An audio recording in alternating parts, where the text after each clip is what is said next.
Welcome to the Mind of Business Success podcast. I'm your host, Alicia Kramer. Our guest today is Danny Decker, and we're going to talk about marketing. Welcome to the show, Danny. Alicia, thank you so much. I'm a big fan of what you do, and I'm really excited to be here today. So, marketing, big topic, important topic. Now, when people talk about marketing, they know they need to do it. Some people are doing it kind of half-assed. Some people have really dialed it in. You are an expert at dialing it in and helping business owners to really create consistency in their business, which is lacking for a lot of businesses, we'll say. I mean, the statistics on, what the 50% of business owners are actually making in terms of income in their business is frightening, scary frightening. When we have someone on who is an expert at what they do, I always get super excited to share this stuff with our audience. So let's talk a little bit about you, talk a little bit about your business. You're an author. You've got a lot of really cool things going on. I'd love to give our audience some context so they really understand who you are and what you do. Yeah, no, I'd be glad to do that, Alicia. And thank you for having me on. It really is great to be here. Yeah, from a context perspective, I started a marketing agency back in 2011 with a partner down in Miami, Florida. And long story short, we built that agency from, just the two of us kind of flying by the seat of our pants, figuring things out as we go, into a seven-figure agency, clients all over the country, full-time team of about 12 staffers. And so we really built a very successful agency and had a lot of success for our clients, and it was great. And in around mid-2018, I basically decided it was time for me to take the next step. And so I sold that agency. I wrote my first book, which is called Marketing Simplified. And I moved on to do more of an educational, strategic approach to marketing, basically working with small business owners to help them understand the strategy and kind of the basics that they need to be thinking about before they go hire a marketing agency. Because what I saw as someone who ran an agency was that the vast majority of small business owners out there, unfortunately, they don't have time. They didn't study marketing. They don't have time to learn marketing, right? Because they're busy building their business and doing, running their business.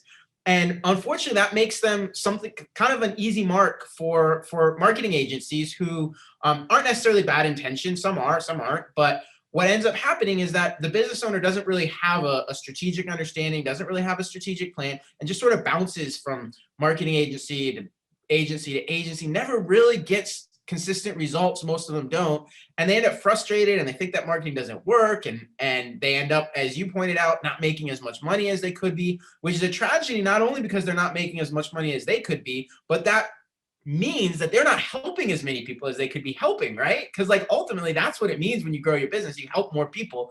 And until you figure your marketing out, you can't do that. And so that's the long story made somewhat short as to who I am and how I got here. Got it. Now let's talk a little bit about something you referenced. There is sort of the elephant in the room. So many people have spent quite a bit of money on advertising and not gotten very good results. It's so common to just throw money at advertisements, hoping you're going to get a winner, hoping you're going to get a return on your investment. And I would say more often than not, most people are not getting a positive return on their investment because they're not doing certain things, like fundamental things, correctly. So I'd love, from your perspective, what's going on there? Yeah, such a great question. 100% you're correct. I see that all the time. The way I break it down, I'm going to just kind of simplify this. There are really three strategic questions that you have to answer when you're building out your marketing. You need, and it's three M's. It's market, message, media. And market means you need to get really clear on who are your ideal clients, who are the prospects you want to attract into your business. And by the way, who are the prospects you want to keep out of your business, right? Because marketing it's 50% about attracting the right people. And it's also 50% about keeping the wrong people away, which maybe we can get into later. But so you have to be crystal clear on who the right prospects are for your business. And there's really a process that I kind of teach to go deeper than just like demographics, right? It's not just, well, males within a certain zip code. It's you really need to get deep into what are the problems that they face in their lives, what are the problems they're trying to solve. There's a whole process of really getting to know your target market. And that's step number one. And then step number two is, okay, now that you know all this information, what's the right message? How do you create messaging that is attractive to the right prospects, that gets them interested in what you do and that brings them to your front door, basically? And only once you've done those two things, then do you get on to talking about the media, which is really just the channel that you're going to deliver your message. So media might mean Facebook, it might mean a podcast, it might mean direct mail, it could be anything, right? It's just how do you communicate your message to your market? And the problem, Alicia, is that most business owners and most marketing agencies don't spend any time on market and message. They just go straight to the media channel. So they say, let's try some Google ads. Let's try SEO. Let's try Facebook ads. And they don't spend any time, or maybe it's just a very cursory overview of, well, who are your customers and what's your message? But it's like, that's almost an afterthought. And the problem is, the reason that happens is because most agencies make their money by selling the tactics, right? They sell Facebook ads. They don't make their money off the strategy side of things. So long story short, all these business owners are jumping into tactics that are being recommended by agencies or whoever, but they haven't done the strategic work of dialing in their target market and dialing in their message. This is important.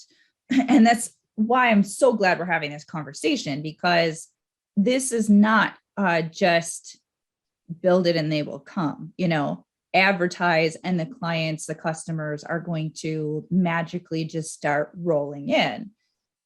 So many misconceptions about the actual strategy part of marketing. And a lot of people are loosely using terms like strategy and tactic almost interchangeably. And this is a huge mistake if you really are a serious business owner, because there is a big difference between strategy and tactic. Tactic is part of strategy. So you're saying now, when we focus on strategy first, then we can clarify what are the tactics that kind of fall nicely into that overarching strategy. Yeah, that's exactly right. Once you figure out the strategy, which, it really comes back to, like I shared a minute ago, who's your market and what's the messaging. Once you figure that out, then tactically, the tactics are the easy part, quite frankly. It's just, it becomes a matter of figuring out, okay, what media channels do my target prospects spend time on? Are they on Facebook? Are they on Instagram? Are they listening to the radio? Like, it's not hard to figure out, tactically, how do you deliver the message? The hard part, the important part, and the part that most business owners aren't doing is the strategic part, to your point. Let's talk a little bit about filtering out the wrong people. You mentioned that, and that's a really good point. So a lot of people they make their target market very, very broad to a fault. And that is probably okay until they start to get a bunch of the wrong types of leads. Right? So if you're in a service-based business and you're doing consultations, you don't want your calendar full of broke people who have no intention or ability to pay you for your products or services. You also don't want people with different values, different priorities, right? So I'd love to talk a little bit about that from a marketing angle and how important it is to really clarify and refine your messaging so that you're attracting the right people and you're repelling the people who are really just going to be wasting your time and your resources. Yeah, that's exactly right. I love the way you set that up. And professional services firms are a great example, right? Your marketing exists to make sales really easy, right? So the way I look at it is you should be building what we call an automatic marketing machine to generate qualified leads, right? To bring qualified people to your calendar for your consultations. And every firm can kind of on their own, right? It's an independent exercise, decide exactly what qualified means. But usually it's things like they can afford to pay my rates, right? They're not broke, they can afford it. They see the value in what I do, right? So they're coming at it from a place of value, not price. They are going to treat your staff and you respectfully, right? They're not going to be jerks. They're not going to make you wake up in the morning like dreading going into the office. So it's that type of thing. It's getting really clear on who are the right prospects and who do you want to attract. And, you know, there's an academic way to go through it. Like you can learn how to define your target market in a college textbook, or you can do what I recommend, which is just, if you've been in business for any amount of time, if you think about it, you can probably pretty easily come up with a list of your top 5 or maybe your top 10 favorite clients, right? Who are your like just favorite clients that you've loved working with in the past, that energize you, that appreciate you, that don't disappear when it comes time to pay you, right? And just make a list, write down. So this is great homework for anybody listening to this. You know, jot down those names, 5, 10, whatever it is, and then take some time and you look at that list and you start to say, okay, what is it that these people have in common? And you start noticing trends. You know, you start noticing that my best clients tend to be this age or this gender or live in this zip code or have kids of this age or don't have kids, right? You start noticing the trends that all of your best clients seem to have in common. And now you start having some clarity on, okay, those are the type of people that I want more of. And so I'm going to dial up my messaging and my marketing to bring me more of those people. I love that. Yeah. So everyone is like, yeah, of course, I'd like more of my ideal, my favorite clients and customers. I think a lot of people almost, and I've got to be careful when I say this, but a lot of people have sort of settled for less. Yeah. So if someone is listening and they've sort of started to settle, and now we're reinvigorating their passion for their business and the product and the service that they offer. They want to grow, they want to scale. What inspiration do you have? Because marketing is a big subject. Yeah. Well, I want to touch on the first part of what you said first, which is the idea that a lot of business owners are settling. And it's so true. They are settling for, you know, clients that don't match their goals. They're settling for less than ideal clients, let's just say. And so the question is, why do business owners feel the pressure why do they do that?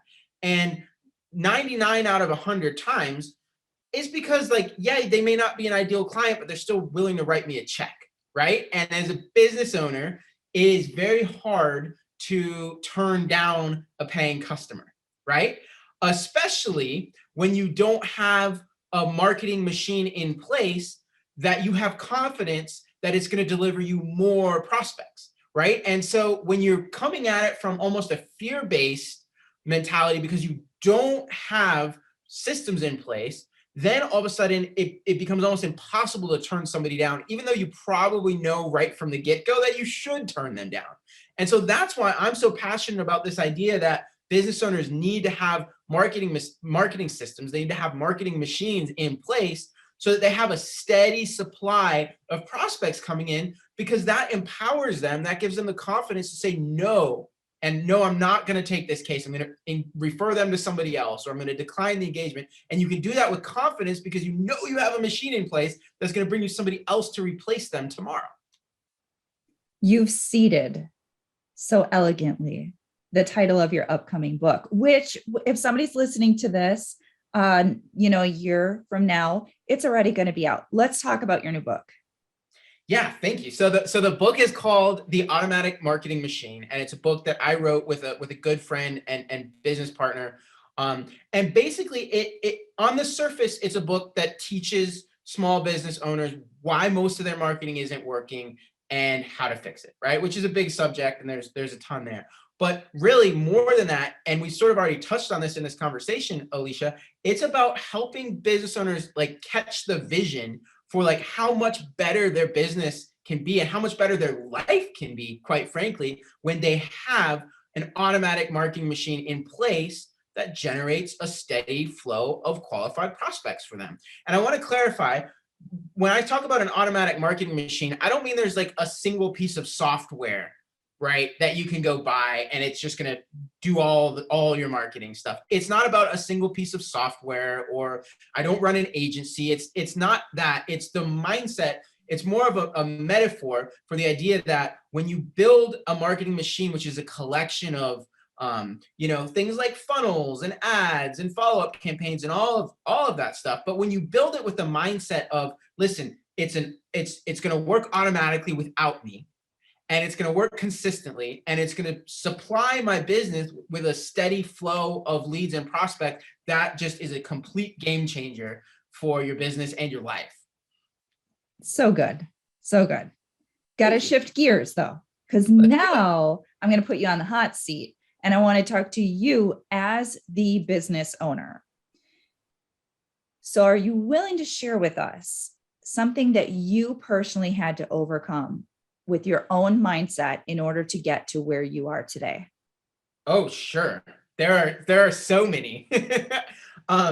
Just for a little bit of context, so a lot of business owners that I know, entrepreneurs that I know, like their parents were entrepreneurs, or like their uncles were entrepreneurs, or somebody in their family. I didn't have entrepreneurship really in my family. So that was something I just wasn't exposed to growing up. And so just from the very beginning, I was constantly fighting just kind of this imposter syndrome, right? Of like, okay, I'm trying to teach people about marketing. I'm trying to sell marketing services, but I didn't really feel qualified to be there. And so everything from, one-on-one conversations with potential clients, just kind of feeling like they're going to see right through me. And then when I started speaking and going on stage, and that was a whole nother level of just sort of, man, I don't belong here. So that's the number one thing that jumps to my mind, and we can go deeper into that if you want. But that was definitely for the first several years of me trying to build a business, just this feeling that like, who am I? Like, what do I know? Why are these successful business owners? We work with a lot of attorneys, right, who are very smart, highly educated. Like, who am I to talk to an attorney about marketing? They know so much. They're so smart, which is true, but also they're great at law, right? And they didn't study marketing, and they don't have marketing. So, it's that type of thing. Imposter syndrome has come up quite a few times when I ask guests this question. It's so common that I actually do work with a lot of people on overcoming what I refer to as symptoms of what people categorize as imposter syndrome, which is really an umbrella term for your fears, your doubts, your insecurities, your old self-image that doesn't fully align with who you are being and who you are becoming. And that's a lot of inner work that we need to do to get our mind on board with where we're going, because who we've been and who we are aspiring to be are two very different things in most cases. And like you said, most of us did not have an upbringing that was building our self-image, building our self-confidence, helping us to believe in ourselves as these successful business owners. And so we're bumping up against all of these incongruencies in our own head that are creating resistance and fear and self-doubt. And we've just got to keep overcoming all of that stuff in order to break through to each of those next levels. Thank you so much for sharing that. Yeah, no, thank you for sharing what you just shared, because Yeah, it's real. It's real. All right, Danny, we know you've got a book coming out. I know you've got a book that is already out. Where can our listeners connect with you and get those books, find out more about what you offer? Can you share your website, and where they can learn more about your books? Yeah, absolutely. The best place to go is www.automaticmarketingmachine.com. There we have a link to get the book on Amazon. It's also loaded with just sort of all sorts of free tools and resources. We have spreadsheets and templates and all kinds of totally free tools on the website that you can access whether you order the book or not. So anyone who's looking for marketing tools and templates and things like that, automaticmarketingmachine.com. I'm also on LinkedIn. You can search for Danny Decker. But yeah, the best place is on the website. So I want to give you an opportunity to leave our listeners with any final parting thoughts that you have. Yeah, I'll circle back to something we talked about earlier. If you are spending money on marketing tactics, whether that's search engine optimization or Facebook ads or direct mail or whatever, if you are spending money on marketing tactics, but you haven't done the strategic work of getting clear on who your target audience is, getting clear on your message, your offering, the language that you use, and all of that, you're almost certainly wasting your money.